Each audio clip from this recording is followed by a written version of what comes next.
अस्सलाम वालेकुम। आज के लेक्चर में हम सेकेंड ईयर अकाउंटिंग का चैप्टर डेप्रिसिएशन स्टार्ट करने जा रहे हैं, जिसका हमारे पास फर्स्ट लेक्चर है जो कि इंट्रोडक्शन है हमारे पास। ठीक है, यानी कि आज के लेक्चर में हम सिर्फ इंट्रोडक्शन देखेंगे कि डेप्रिसिएशन का क्या इंट्रोडक्शन है, उसमें क्या क्या चीज़ें होती हैं, क्या फॉर्मूलाज होते हैं, क्या क्या किस किस तरीके से मेथड से आप डेप्रिसिएशन कैलकुलेट कर सकते हैं। तो बेसिकली डेप्रिसिएशन होता क्या है? डेप्रिसिएशन हमारे पास, अगर मैं आपको ईजी सिंपल वर्डिंग में बताऊं तो डेप्रिसिएशन हमारे पास ये होता है कि कोई भी फिक्स एसेट्स, कौन सा एसेट? Fix asset. कोई भी फिक्स एसेट इस्तेमाल करने के बाद, यूज करने के बाद उसकी एक्चुअल कीमत में यानी कि एक्चुअल कॉस्ट में कमी आ जाना, उसको हम कहते हैं डेप्रिसिएशन। कॉस्ट हमारे पास क्या कि कोई भी हमने फिक्स एसेट जो कि हमने परचेज की है उसकी कॉस्ट हमारे पास, फॉर एग्जांपल मैंने फर्नीचर परचेज किया है, फर्नीचर परचेज किया मैंने और उसको मैंने कितने का किया? 1.5 लाख का परचेज किया। ठीक है, अब मैंने उसको कोई 5 साल इस्तेमाल किया और 5 साल के बाद मेरा दिल भर गया, मैंने बोला मुझे फर्नीचर थोड़ा अपना चेंज करना है। मैंने 5 साल बाद जाके उसको बेच दिया। तो जो 1.5 लाख का फर्नीचर आज से 5 साल पहले मैंने जो खरीदा था, अब आज मैं जब उसको जाकर सेल करूंगी तो वो मुझे कितने का बिक के मिला? वो मुझे मिला 80,000 का, फॉर एग्जाम्पल 80,000 का मिला। ठीक है, तो मैंने तो 1.5 लाख का खरीदा था, तो फिर 1.5 लाख का बिकना चाहिए। 80,000 का क्यों बिका? ये 70,000 का डिफरेंस क्यों आया? 70,000 मुझे कम क्यों मिले? इसलिए कम मिले क्योंकि वो फिक्स एसेट्स था और मैंने उसको 5 साल इस्तेमाल किया। जब भी आप कोई भी फिक्स एसेट्स को इस्तेमाल करते हैं और उसकी एक्चुअल कॉस्ट में कमी आ जाती है तो वो उसका क्या होता है? डेप्रिसिएशन होता है। तो इसी तरीके से जो फर्नीचर मैंने 5 साल तक इस्तेमाल किया तो उसकी जो कॉस्ट में 70,000 की जो डिफरेंस आया, जो 70,000 उसकी वैल्यू गिरी है, वो क्या है? वो डेप्रिसिएशन है। क्यों? क्योंकि आपने 70,000 का फर्नीचर जो है वो यूज कर लिया। ऐसा नहीं आपने आधा यूज किया आधा नहीं किया, लेकिन आपने 5 साल उसको इस्तेमाल किया, उसकी वैल्यू गिर गई। ठीक है, इसी तरीके से अगर आप कोई सेकेंड हैंड चीज लेने जाते हैं, कोई सेकेंड हैंड मोबाइल लेने जाते हैं, तो वो डब्बा पैक मोबाइल की कीमत से आधी कीमत पे या ऑलमोस्ट कोई तकरीबन कम कीमत पे मिलता है। अगर डब्बा पैक आपको 80,000 का मिल रहा है तो आपको यूज में मोबाइल, सेकंड हैंड का मोबाइल जो है वो आपको कितना अच्छी कंडीशन का कितना मिल जाएगा? 50,000 का मिल जाएगा, 60,000 का मिल जाएगा, यानी कि 20-30 हजार रुपये आपको कम में मिलेगा। क्यों कम में मिलेगा? क्योंकि वो चीज यूज हुई हुई है। ठीक है, और वो चीज यूज हुई हुई है और ऊपर से वो क्या, कौन सी चीज है? फिक्स एसेट्स है वो। ठीक है, जो हर साल आप चेंज नहीं करते हो, जो हर साल आप यूज करके सेल नहीं करते हो, जो हर साल आपके पास कैश में तब्दील नहीं हो जाता। ठीक है, तो कोई भी ऐसा फिक्स एसेट्स जिसकी वैल्यू इस्तेमाल करने के बाद कम हो जाती है वो उसका डेप्रिसिएशन होता है। ठीक है, अब इसकी डेफिनेशन भी हम देख लेते हैं। The decrease in value of an assets over time due to use, age और बिकमिंग आउटडेटेड। ठीक है, यानी कि किसी भी फिक्स एसेट्स की हमारे पास वैल्यू कम हो जाना। डिक्रीज मतलब कम हो जाना। ठीक है, कम हो जाए ओवर टाइम, वक्त के साथ साथ, ड्यू टू यूज, क्यों? क्योंकि हमने उसको खर्च कर लिया, इस्तेमाल कर लिया। ड्यू टू यूज होने की वजह से या तो वक्त के साथ साथ उसकी वैल्यू कम हो जाए, या उसकी जो है ना वो एज के हिसाब से, कि अगर उसकी एज यानी कि एज ऐसे कोई भी बेजान की चीज की एज इस तरीके से नहीं होती जैसे इंसानों की एज होती है, वो वाली एज नहीं होती है। इसकी एज ऐसे होती है कि जैसे आपने कोई एयरबड्स लिए, ठीक है, अब उसकी लाइफ टाइम की वारंटी नहीं है कि वो जब भी आपके पास है लाइफ टाइम तक की जो है ना इसकी वारंटी है, इस तरीके का नहीं है। वो आपको कितने साल की वारंटी दे देंगे? 1 साल की वारंटी दे देंगे। बोलेंगे 1 साल की वारंटी में अगर खराब होता है तो आप हमसे जो है ना वो एक्सचेंज करवा के न्यू ले लें। ठीक है, लेकिन इसकी लाइफ ज्यादातर ये कब से कब तक चल सके, एक एक्सपायरी आपके पास कब तक की है? किसी भी चीज को, कोई इलेक्ट्रॉनिक की चीज हो, कोई भी चीज हो, उसकी एक्सपायरी आपको दी जाती है ना कि इसकी लाइफ इतनी है, कम से कम ये 10 साल तो निकाल देगी।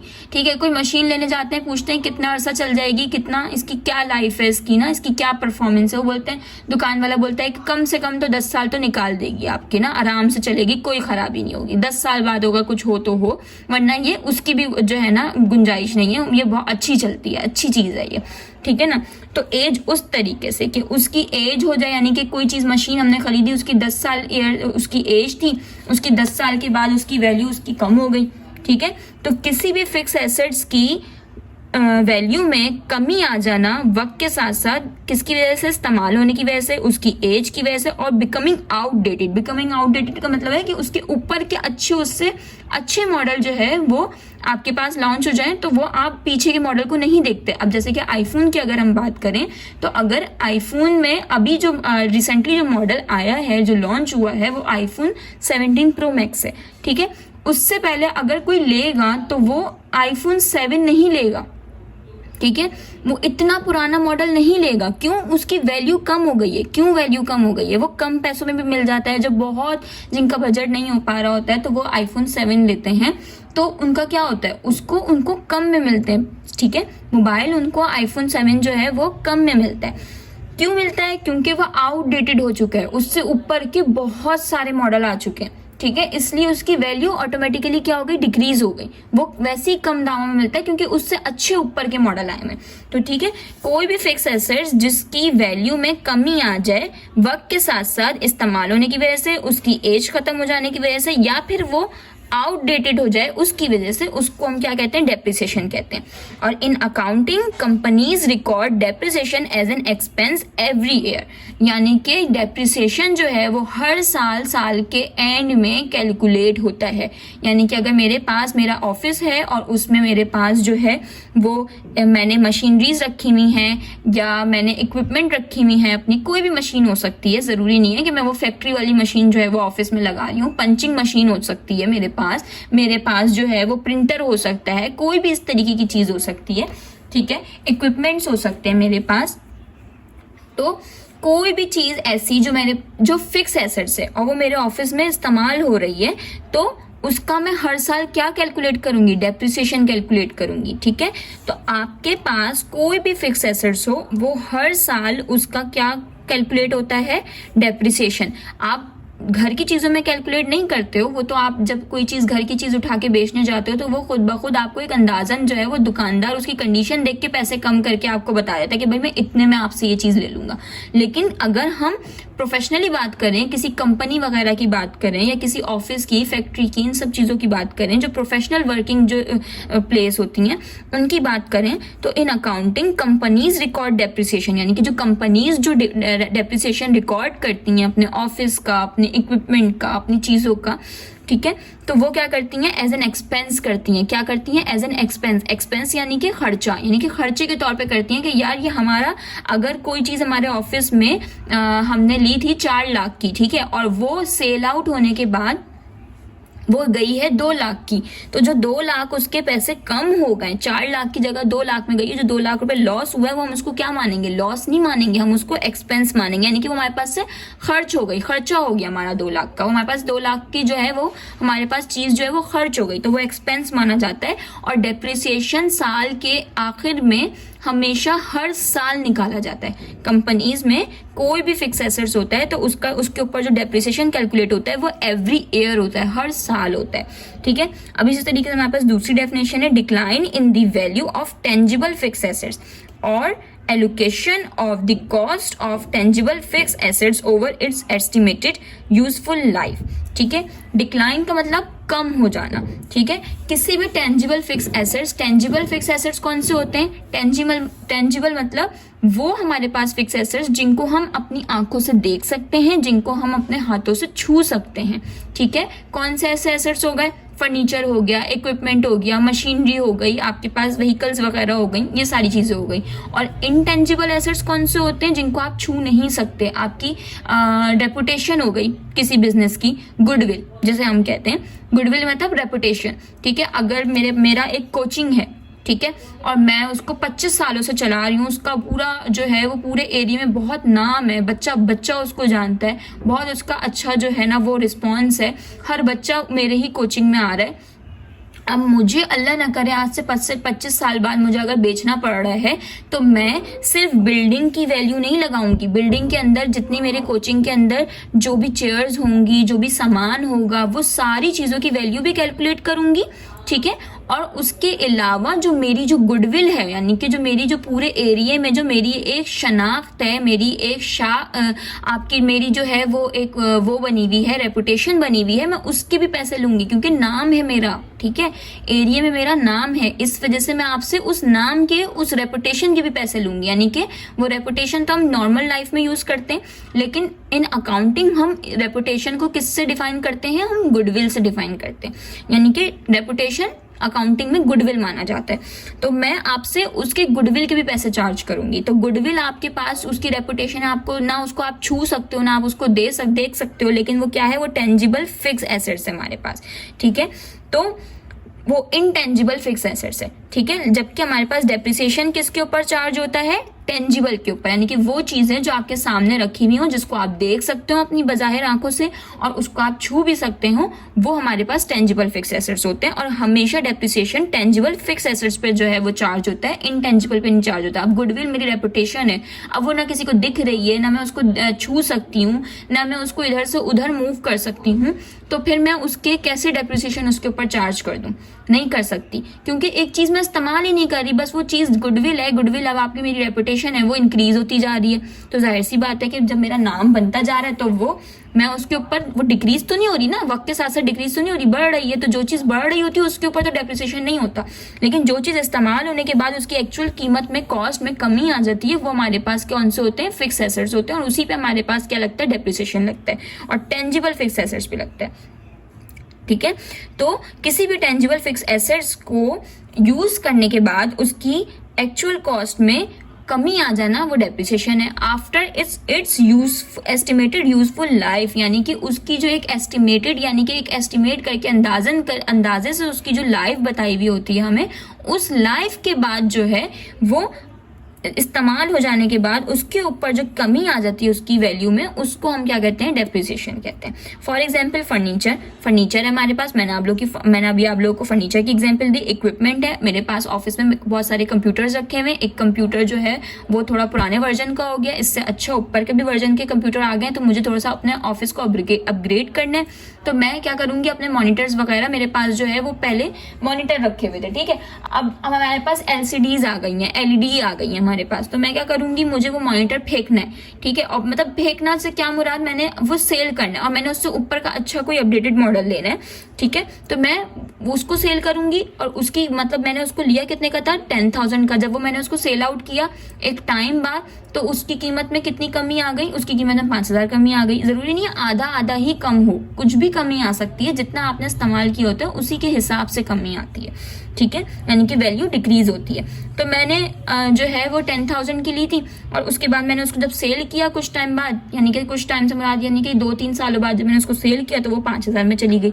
तो 5,000 जो मेरी वैल्यू कम हुई है, डिक्रीज हुई है जो वैल्यू, वो हमारे पास क्या होगा, डेप्रिसिएशन होगा। व्हीकल्स, यानी कि जो आपके पास गाड़ियां होती हैं, मैंने कोई गाड़ी ली, मैंने मेहरान ली, ठीक है, अब मेरे पास मेहरान मैंने ले ली, अब उसको मैंने 3-4 साल इस्तेमाल किया, और मेहरान मैंने ली 5 लाख की, जो आजकल 5 लाख की चल रही है, और उसके बाद पे मैंने उसको आज से 2 साल बाद मैंने उसको जाके सेल कर दिया, तो वो 5 लाख की कंडीशन, बहुत अच्छी कंडीशन मैंने रखी, और उसके बावजूद भी वो, कितनी अच्छी कंडीशन के बावजूद भी वो कितने की सेल आउट हुई, 3 लाख की हो गई, ठीक है। तो जो 2 लाख उसकी वैल्यू में कमी आई, जो डिक्रीज हुई उसकी वैल्यू 2 लाख से, तो वो क्या हो गया, मेरे पास डेप्रिसिएशन हो गया, ठीक है। मशीनरी, यानी कि आपके पास फैक्ट्री में कोई मशीनरी है, वो आपने यूज की और उसके बाद उसका अपडेटेड मॉडल लेना है, कोई अच्छी उसकी परफॉर्मेंस अच्छी अब नहीं रही, उसकी एक लाइफ पूरी हो गई है, ठीक है, और एक टाइम बाद उसकी मशीन की परफॉर्मेंस अच्छी नहीं हुई, बार बार खराब हो रही है चीजें, और क्या कहते हैं ना, मशीन भी खराब हो रही है, तो अब उसको मुझे उसका अपडेटेड मॉडल लेना है, या मुझे उससे अच्छी की कोई मशीन लेनी है, तो मैं उसको अगर सेल आउट करती हूँ तो वो थोड़े कम में बिकेगी कंडीशन के हिसाब से, तो जो वैल्यू उसमें डिक्रीज होगी उसका वो डेप्रिसिएशन इस पे चार्ज हो जाएगा, ठीक है, एक्सेट्रा, यानी कि वगैरह वगैरह, ठीक है। अच्छा, एक चीज मैं बता दूं कि लैंड पे और बिल्डिंग पे कभी भी डेप्रिसिएशन चार्ज नहीं होता, जबकि हमारे पास ये टेंजिबल फिक्स एसेट्स हैं, इनको हम छू भी सकते हैं, इनको हम देख भी सकते हैं, लेकिन इनके ऊपर डेप्रिसिएशन चार्ज नहीं होता। क्यों? क्योंकि इनकी वक्त के साथ साथ वैल्यू बढ़ती जाती है, इनकी वैल्यू कम नहीं होती इस्तेमाल करने से। मैंने एक घर खरीदा है, आज मैंने खरीदा है 1 करोड़ का, ठीक है, अब मैं उसको उसमें मैं 10 साल रहती हूँ और 10 साल बाद में उसको बेचती हूँ, तो वैल्यू उसकी बढ़ जाएगी ना। उसकी जब वैल्यू बढ़ेगी तो मैं उसके ऊपर डेप्रिसिएशन कैसे चार्ज कर सकती हूँ? उसको मैंने इस्तेमाल किया 10 साल और उसके बाद में उसको जब बेचूंगी तो वो खर्च तो नहीं हुई मेरी बिल्डिंग। तो कभी भी लैंड पे यानी कि प्लॉट, ठीक है, खाली जमीन लैंड होती है और बिल्डिंग वो होती है जिसपे आप जमीन के ऊपर आपकी पूरी बिल्डिंग खड़ी हुई होती है। तो वो ये लैंड और बिल्डिंग पे कभी भी डेप्रिसिएशन चार्ज नहीं होता, ठीक है। अब इसी तरीके से हमारे पास एक एग्जांपल है कि अच्छा डेप्रिसिएशन हमारे पास कैसे कैलकुलेट होता है। डेप्रिसिएशन के बेसिकली 5 मेथड्स होते हैं, लेकिन अगर एक बेसिक सिंपल फॉर्मूला बताऊं तो ये है कि डेप्रिसिएशन कैलकुलेट करने के लिए depreciation is equal to cost of fix assets. कोई भी आपके पास सवाल में जो फिक्स एसेट्स दिया हुआ होगा उसकी कॉस्ट देंगे, वो कॉस्ट आपने ऊपर रखनी है और देन उसके बाद उसको डिवाइड किससे करवाना है? उसकी टोटल लाइफ से। टोटल लाइफ कह लें, एस्टिमेटेड यूजफुल लाइफ कह लें या उसकी सिर्फ लाइफ कह लें, तीनों एक ही बात है, ठीक है। तो हम डेप्रिसिएशन यहाँ पर, अब जैसे हमारे पास हमने लैपटॉप लिया था 40,000 का और उसकी लाइफ कितनी है? 10 ईयर्स है, यानी कि 10 साल उसकी लाइफ है कि 10 साल तो आराम से निकाल देगा। तो हमारे पास क्या हुआ? डेप्रिसिएशन हमने कैसे कैलकुलेट करेंगे? Depreciation is equal to cost of fix assets. हमारे पास फिक्स एसेट था लैपटॉप यानी कि इक्विपमेंट, ठीक है। तो लैपटॉप क्या होता है? लैपटॉप इक्विपमेंट होता है, ठीक है। तो फिक्स एसेट्स हमारे पास कौन सा है? लैपटॉप है। उसकी हमारे पास कॉस्ट कितनी दी हुई है? 40,000 दी हुई है। तो 40,000 डिवाइडेड बाय उसकी लाइफ कितनी दी हुई है? हमें टोटल लाइफ कह लो, एस्टिमेटेड लाइफ कह लो, एक ही बात है। क्या दी हुई है? 10 दी हुई है, यानी कि 10 साल दी हुई है। हम 10 ईयर्स नहीं लिखेंगे, हम सिर्फ 10 लिखेंगे, ठीक है। उसके बाद हमारे पास यहाँ पे क्या होगा? डेप्रिसिएशन इज इक्वल्स टू 40,000 को जब मैं 10 से डिवाइड करवाऊंगी तो उसका पर ईयर यानी कि एक साल का उसका डेप्रिसिएशन कितना निकल के आएगा? 4,000 निकल के आएगा, ठीक है। ये जो डेप्रिसिएशन मैंने कैलकुलेट किया ये एक साल का डेप्रिसिएशन कैलकुलेट किया, ठीक है। तो 4,000 हमारे पास डेप्रिसिएशन निकल के आ गया एक साल का। तो ये हमारे पास क्या हो गया? इसका एक सिंपल सा जनरल बेसिक जो फॉर्मूला है वो हमारे पास आ गया डेप्रिसिएशन का, कि मैंने आप लोगों को एक तरीके से निकाल के दिखा दिया कि डेप्रिसिएशन किस तरीके से कैलकुलेट होता है। अच्छा जी, अब हमारे पास डेप्रिसिएशन के कुछ मेथड्स होते हैं, ठीक है, जिसमें हमारे पास सबसे पहला मेथड जो होता है वो स्ट्रेट लाइन मेथड होता है। आज के लेक्चर में मैं सिर्फ आप लोगों को सिर्फ और सिर्फ उसके फॉर्मूलाज लिखवाऊंगी, उसके मेथड बता के उसको फॉर्मूलाज लिखवाऊंगी। बाकी ये सारी चीजें मैं आपको नेक्स्ट लेक्चर में पूरा एक्सप्लेन करूंगी। अभी सिर्फ आप लोगों ने मेथड समझने हैं और उसके बाद उसके फॉर्मूलाज समझने, ठीक है। एक्सप्लेन मैं उसको नेक्स्ट लेक्चर में करूंगी इंशाल्लाह। सबसे पहला हमारे पास मेथड कौन सा होता है? स्ट्रेट लाइन मेथड होता है। स्ट्रेट लाइन मेथड में हमारे पास जो है जो फॉर्मूला होता है वो ये होता है depreciation per year is equals to cost minus salvage value, ठीक है। ये मैं नेक्स्ट लेक्चर में आप लोग को एक्सप्लेन करूंगी कि सेल्वेज वैल्यू क्या होती है। बस आप लोगों ने अभी सिर्फ और सिर्फ फॉर्मूला देखने कि आपके पास फॉर्मूले कौन से होते हैं और मेथड कौन कौन से होते हैं। हमारे पास बेसिकली 5 मेथड्स होते हैं, जिसमें हमारे पास पहला जो है वो स्ट्रेट लाइन मेथड है, ठीक है, जिसमें है depreciation per year is equals to cost minus salvage value upon यानी कि divided by estimated useful life in years, ठीक है। इस चीज को आपने नोट करना है इन ईयर्स, ठीक है। जबकि इसी का दूसरा फॉर्मूला हमारे पास ये होता है, हम स्ट्रेट लाइन को एक इस फॉर्मूले के जरिए भी कैलकुलेट कर सकते हैं और इस फॉर्मूले के जरिए भी कैलकुलेट कर सकते हैं। वो कंडीशन पर डिपेंड करता है। जब हम लोग सवाल सॉल्व करने के आएंगे तो उस वक्त मैं आप लोग को एक एक चीज बताऊंगी कि कौन सा फॉर्मूला किस कंडीशन पे अप्लाई होता है, ठीक है। इसी का डेप्रिसिएशन के जो स्ट्रेट लाइन मेथड है, इसी का हमारे पास सेकंड फॉर्मूला दिया हुआ है, depreciation per year is equals to cost minus salvage value multiply by rate of depreciation. यहाँ मेरे पास जगह खत्म हो गई थी इसलिए मैंने डेप्रिसिएशन की जगह डेप लिख दिया, ठीक है। तो आप लोगों ने पूरा लिखना है डेप्रिसिएशन, ठीक है, यानी कि फॉर्मूला सेम है, कॉस्ट माइनस सेल्वेज वैल्यू। बस हमारे पास सिर्फ और सिर्फ क्या होगा? डिवाइड होगा किससे? रेट से, यानी कि रेट ऑफ डेप्रिसिएशन। हमारे पास एक रेट दिया जाता है, वो क्या होता है रेट, ये भी मैं आपको नेक्स्ट लेक्चर में एक्सप्लेन करूंगी, ठीक है। अब हमारे पास जो सेकंड हमारे पास मेथड है वो कौन सा है? यूनिट प्रोडक्शन मेथड, जिसका पहला फॉर्मूला क्या है? Depreciation per unit is equals to per unit, ठीक है, per unit is equals to cost minus salvage value upon यानी कि divided by estimated useful life in units, ठीक है। यहाँ पे क्या था? इन ईयर्स था, यहाँ पे क्या है? इन यूनिट्स है। बाकी पूरा फॉर्मूला यहाँ पे हमारे पास क्या है? सेम है, ठीक है। अब इसी तरीके से अगर हम यहाँ पर देखें तो डेप्रिसिएशन पर ईयर, ठीक है, यहाँ यूनिट था, अब यहाँ पर क्या हो जाएगा? Per year is equal to cost minus salvage value multiply by depreciation per unit हो जाएगा, ठीक है। कॉस्ट माइनस सैलवेज वैल्यू बिल्कुल एज इट इज वैसी सेम है जैसे यहाँ पर था, बस ये multiply by rate of depreciation है और यहाँ पे क्या है, multiply by depreciation per unit है। ठीक है। अब थर्ड हमारे पास है वर्किंग आवर मेथड। ठीक है, वर्किंग आवर्स मेथड में हमारे पास जो फॉर्मूला है वो डेप्रिसिएशन पर आवर, ठीक है, is equal to cost minus salvage value upon divided by यानी कि estimated useful life in hours. ठीक है, यहाँ ये मेरा थोड़ी सी कटिंग हुई हुई है पेपर की, इस तरीके से थोड़ा सा कटिंग वाला रजिस्टर है मेरा, तो जिसकी वजह से यहाँ पर आवर्स नहीं आ रहा था, तो मैंने इसको नीचे लिख दिया, लेकिन आप लोग नीचे नहीं लिखेंगे, इसी के साथ लिखेंगे। ठीक है, तो वर्किंग आवर्स मेथड का हमारे पास क्या है, upon estimated useful life in hours. ठीक है, जबकि हमारे पास इसका दूसरा फॉर्मूला क्या है, depreciation per year is equals to, यहाँ पे डेप्रिसिएशन पर आवर था, यहाँ पे डेप्रिसिएशन पर ईयर है, is equals two hours worked. ठीक है, मल्टीप्लाई बाय डेप्रिसिएशन पर आवर। ठीक है, सिर्फ अभी आप लोगों ने सिर्फ और सिर्फ इसकी फॉर्मूलों पे आपने नजर रखनी है कि भाई इस तरीके के फॉर्मूले होते हैं, ये मेथड होते हैं। अब जैसे जैसे मैं आपको मेथड्स करवाती जाऊंगी वैसे वैसे मैं आपको 1 बाय 1 एक्सप्लेन करती जाऊंगी। ठीक है, बाकी ये सैलवेज वैल्यू क्या होती है, रेट क्या होता है, और यूनिट और पर आर, ये सब चीजें क्या होती हैं, ये सब चीजें मैं आपको नेक्स्ट लेक्चर में इंशाल्लाह आपको इसका मैं बिल्कुल एक्सप्लेन करूंगी। फोर्थ हमारे पास मेथड कौन सा है, डिमिनिशिंग बैलेंस मेथड। ठीक है, जिसका हमारे पास एक ही फॉर्मूला है और वो क्या है, depreciation per year is equals to book value multiply by rate of depreciation. ठीक है, बुक वैल्यू क्या होता है ये भी मैं आप लोग को नेक्स्ट लेक्चर में एक्सप्लेन करूंगी। ठीक है, अब इसका हमारे पास फिफ्थ जो मेथड है वो क्या है, sum of the year digit method. ठीक है, उसके हमारे पास दो फॉर्मूलाज हैं, वो क्या है, depreciation per year is equals to cost minus salvage value multiply by yearly fraction. ठीक है, ईयरली फ्रैक्शन। ठीक है, ईयरली फ्रैक्शन क्या है, ये भी चीजें मैं आप लोग को नेक्स्ट लेक्चर में इंशाल्लाह एक्सप्लेन करूंगी। ईयरली फ्रैक्शन का हमारे पास एक और फॉर्मूला है कि अगर हमें ईयरली फ्रैक्शन को निकालना हो तो हम किस तरीके से निकालेंगे, yearly fraction is equals to n bracket n+1 divided by 2, यानी कि n multiply by n+1 divided by 2, जबकि हमारे पास n क्या चीज है, नंबर ऑफ लाइफ है, यानी कि लाइफ इन ईयर्स है हमारे पास। ठीक है, n का मतलब क्या है, लाइफ इन ईयर्स। ठीक है, यूनिट्स नहीं है, आवर्स नहीं है, ईयर्स है। ठीक है, लाइफ इन ईयर्स है। आज के लेक्चर में अगर आप लोगों को कुछ भी नहीं समझ आया हो या कोई भी कंफ्यूजन हो तो बिल्कुल आप मुझसे पूछें, मैं आप लोग को बिल्कुल एक्सप्लेन करने की कोशिश करूंगी। बाकी मिलते हैं नेक्स्ट वीडियो में इंशाल्लाह, तब तक के लिए अल्लाह हाफिज।